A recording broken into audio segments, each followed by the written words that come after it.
নমস্কার দাদা ভাইরা, দিদি ভাইরা, আমাদের বাবলুদার চুটকি গল্প কাহিনী শুনুন, আশা করি ভালো লাগবে।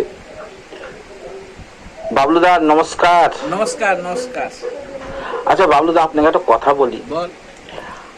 বৌদির সাথে আপনার সাথে খুব মিল ভালোবাসা ছিল, আপনাদের আনন্দময় জীবন ছিল, সুখের সংসার ছিল। এমন কি হলো বাচ্চা হওয়ার পরে বৌদিকে আপনি ছেড়ে দিতে বাধ্য হলেন? কেন বাধ্য হলেন? কেন বাধ্য হলাম?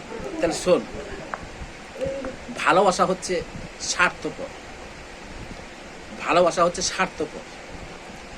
যখন তোর আর্থিক অবস্থা ভালো থাকবে, ভালোবাসা বজিয়ে থাকবে।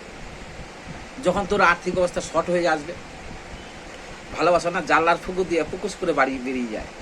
তখন আর আর্থিক অবস্থা শর্ট হলে ভালোবাসা ঘরে থাকে না, ফুকুস করে পালিয়ে যায়। তেমনি আমার ঘরে তাই হয়েছে। আমি জানিস, আমি দিন মজুরি কাজ করি। কাজ করার পরে বিয়ে করলাম। বিয়ে করার পরে আমরা যেটুকু আমি উপার্জন করতাম, আমাদের খুব সুখে সংসার কেটে যেত। আমাদের কোনো অভাব অটান ছিল না। আর তোর বৌদি তখন 500 চালের ভাত খেত।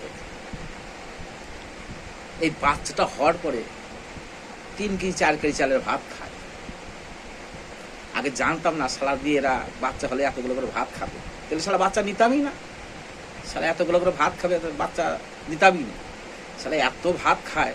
শালা মেয়েদের যে বাচ্চা হলে পরে পেটটা এত বড় হয়, আগে জানতাম না, এখন জানলাম। 3 কেজি 4 কেজি চালের ভাত খায়। ভাই আমার ঘরে আর্থিক অবস্থা চলে এলো।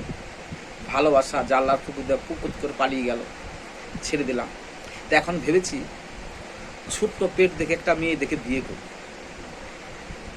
এখন সেই মেয়েটাকে নিয়ে সংসার করবো, যে না আমাদের ঘরে আর সে আগের মতন যেন আনন্দ ফুর্তি নিয়ে জীবনযাপন করতে পারি, সংসারে যেন টানাটানি না হয়।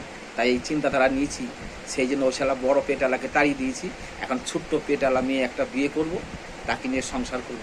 আর যেসব দাদা ভাইদের আর্থিক অবস্থা আছে তাদের বলি, যখন বাচ্চা নেবেন বউকে বলবেন, দেখো বাবু, বাচ্চা হওয়ার পরে তো ভাত বেশি খাবে না, ভাত কম খাবে, তো সেই বুঝে বাচ্চা নেবেন, নাহলে নেবেন না। কেন লাস্টে বেলা ভালোবাসার জানলার ফুকুস ফাঁকা দিয়ে ফুকুস করে পালিয়ে যাবে। নমস্কার দাদা ভাইরা।